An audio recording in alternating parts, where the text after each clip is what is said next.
시청자 여러분 안녕하십니까? VOA 모닝뉴스 시작합니다.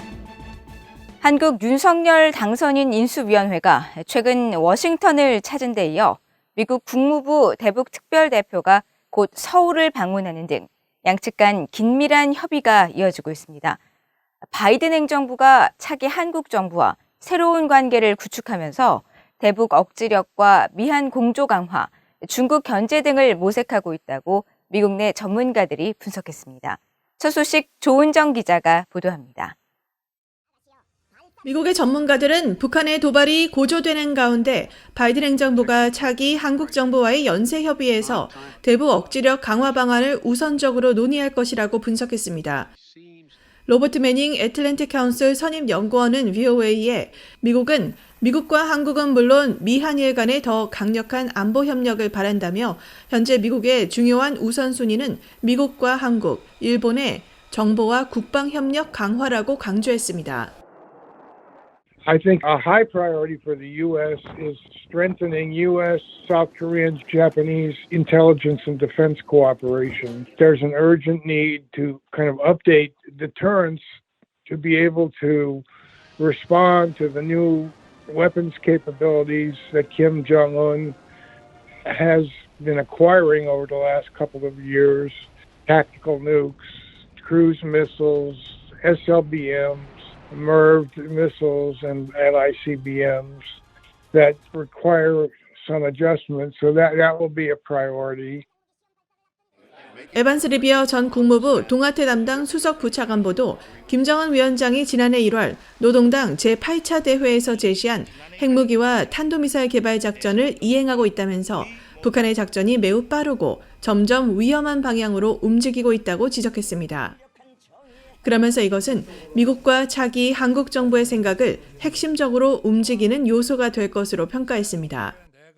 전문가들은 또 바이든 정부는 차기 윤석열 정부가 중국의 의존도를 낮추기를 원하며 미국과 중국 사이에서 보다 분명한 입장을 취하기를 기대할 것으로 전망했습니다. I think that Washington would prefer all of our allies and friends in the region to not be overly dependent on China, whether it's for trade issues, whether it's supply chain issues, whatever it is. I think that there needs to be a recognition that fundamentally China does not share the same values as South Korea does in terms of democracy and human rights and free speech and free religion. Therefore, there needs to be an element of caution going forward. 브루스 클링너 헤리티지 재단 선임 연구원은 박진 차기 한국 외교부 장관 지명자가 미중 간 전략적 모호성을 취하는 전략이 더 이상 유효하지 않다고 밝힌 것을 상기시키며 윤석열 정부와 바이든 정부 간 관점에서 공통점이 많을 것으로 평가했습니다. So what they laid out in the meetings, as well as what President-elect Yoon has said, is music to American ears. We're seeing that there will be much greater similarity in views between the U.S. and South Korea moving forward, and that a number of the disagreements or even irritants in the bilateral relationship will be removed.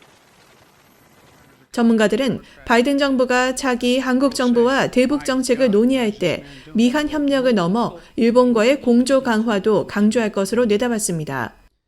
그러면서 바이든 정부의 중요한 우선순위는 한국과 미국 간의 훌륭한 협력을 계속하면서 일본을 포함하는 협력으로 확대하는 것이며 이는 동북아 동맹 구조를 단결시키고 북한에 대한 그 어떤 접근법에 대해서도 미한일 3국 간 공감대를 만들기 위한 것이라고 강조했습니다.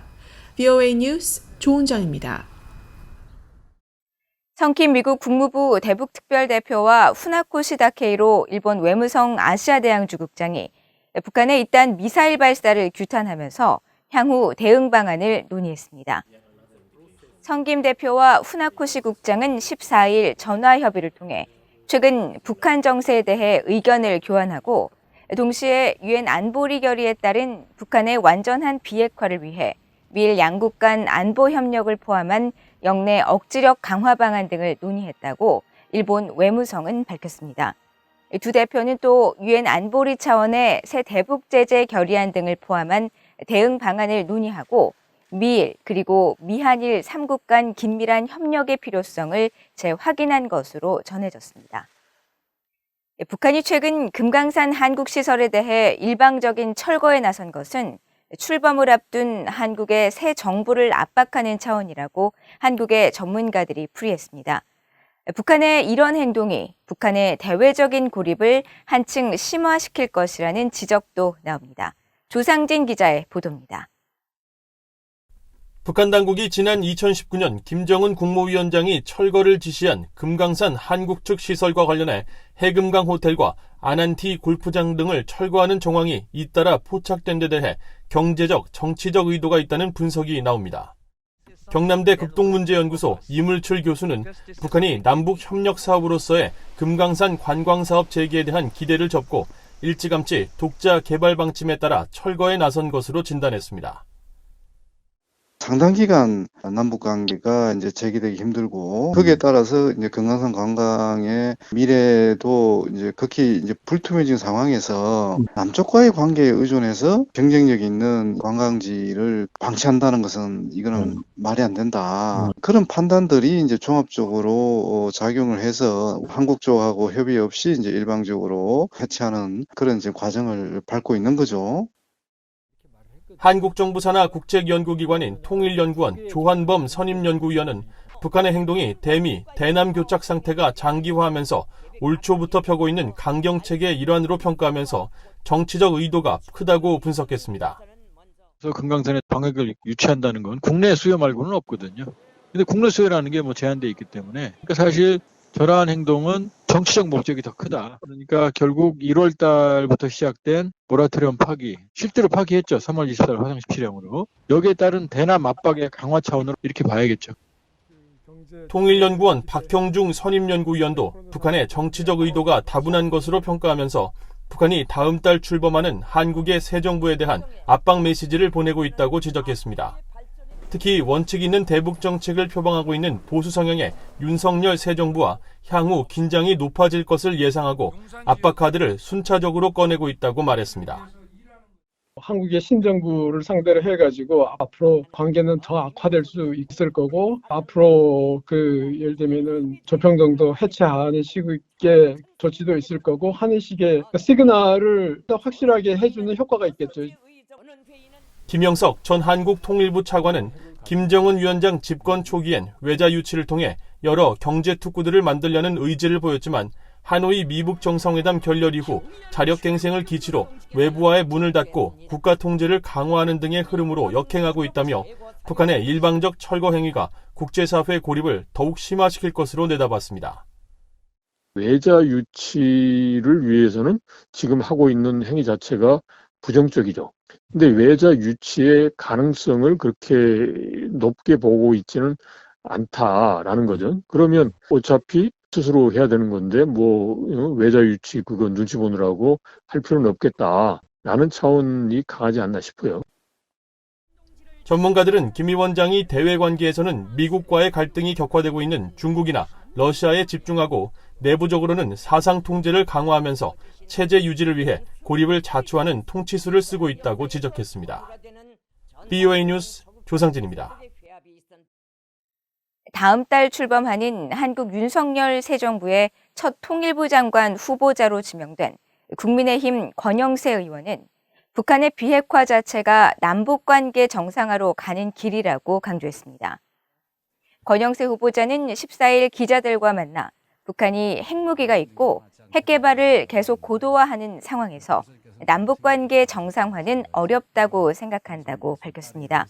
이어 북한 김여정 노동당 부부장이 한국을 향한 핵무기 사용 가능성을 거론했던 지난 5일 담화를 언급하면서 북한이 핵무기를 남쪽에 사용할 수 있다는 얘기를 했고 비핵화가 진전되지 않은 상황에서 남북관계만 정상화될 수는 없다고 강조했습니다. 권 후보자는 또 한국 내 탈북민 단체의 대북전단 살포를 계기로 만들어진 일명 대북전단 금지법에 대해서는 기본적으로 자유주의적 관점에서 바라봐야 한다며 그런 부분을 법으로 규제하는 것은 합법적 관점에서 문제가 있지 않나 생각한다며 부정적인 입장을 밝혔습니다. 북한이 지난 2018년 폐쇄했다고 밝힌 풍계리 핵실험장에서 복구 움직임이 잇따라 드러나고 있는 가운데 3번갱도 지름길 작업을 하고 있는 정황이 추가로 포착됐습니다. 북한 김정은 국무위원장이 공언한 대로 핵과 장거리 미사일 시험위에, 즉 모라토리엄을 파기하고 핵실험 재개를 시사하는 것으로 분석됐습니다. 박동정 기자입니다. 위성사진업체 맥사테크놀로지가 최근 촬영한 북한 풍계리 핵실험장 위성사진입니다. 풍계리 핵실험장 3번 갱도 남쪽 입구 근처에서 핵실험장 복구와 관련한 활발한 움직임이 확인됐습니다. 흙더미와 보수 공사를 위한 통나무들이 적재돼 있는 모습과 함께 새로운 건물이 지어진 모습도 선명히 포착됐습니다. 이번 사진을 분석한 제프리 루이스 제임스 마틴 비확산 센터 동아시아 국장은 13일 VOA에 북한이 3번 갱도 입구 뒤쪽을 구착해 다시 갱도로 통하는 지름길을 만들고 있다며 핵실험 재개를 위한 복구 움직임이라고 분석했습니다. So we've seen a number of new buildings be constructed. We have seen some building, and we're seeing activity that appears to be tunneling. What we think North Korea is doing is digging behind the entrance to Tunnel 3, which they blew up in 2018, in order to create a shortcut to access the tunnel again.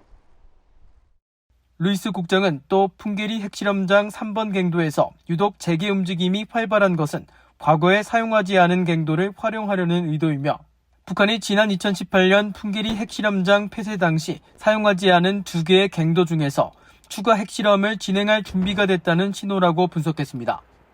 루이스 국장은 북한이 풍계리 핵실험 외에도 다른 곳에 핵시설을 운영하는 것이 충분히 가능하지만 사용 즉시 위치가 노출되기 때문에 비밀 핵실험장 운영은 실질적 이점이 없다고 평가했습니다. It's certainly possible that North Korea could open a new complex someplace else, but the easiest thing for them to do is just keep using the site they have, where they already have the beginnings of 2 very large unused tunnel complexes. 이런 가운데 일본 니혼게이자 신문은 13일 민간 위성사진 업체 플래닛랩스의 지난 5일 위성사진을 입수해 북한 풍계리 핵실험장의 갱도 굴착 작업으로 발생한 폐기물 추정 물질이 대거 쌓여있는 모습이 확인됐다고 보도했습니다. 그러면서 루이스 국장의 분석을 인용해 북한이 핵실험에 대비해 지하시설로 통하는 갱도를 복구하려는 움직임으로 보인다고 지적했습니다. VOA 뉴스 박동정입니다.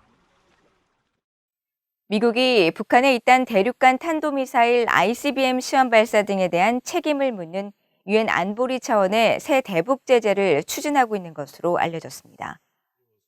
미국은 북한의 미사일 금지 범위 확대와 석유 수입량 감축, 북한 해커 집단의 자산을 동결하는 내용을 핵심으로 한 대북 제재 결의안 초안을 이번 주 유엔 안보리 15개 이사국에 배포했다고 로이터 통신이 결의안 초안을 입수해 13일 보도했습니다. 이 결의안 초안에는 순항 미사일을 포함해 핵무기로 쓰일 수 있는 모든 운반 체계로 금지 범위를 확대하는 내용이 담겼고 북한에 대한 원유와 정제유 수출량은 각각 연간 200만 배럴, 25만 배럴까지 절반으로 축소하며 북한이 광물 연료와 증류 제품을 수출하지 못하는 방안 등이 포함된 것으로 알려졌습니다. 이와 함께 흡연 인구가 많은 것으로 알려진 북한에 담뱃잎과 담배 제품을 수출하지 못하도록 하는 조항, 또 북한 정찰총국이 운영하는 것으로 알려진 해킹 조직 라자루스에 대한 자산 동결 조치도 포함됐다고 로이터 통신은 전했습니다. 이상으로 VOA 모닝뉴스를 모두 마칩니다. 시청해주신 여러분 고맙습니다.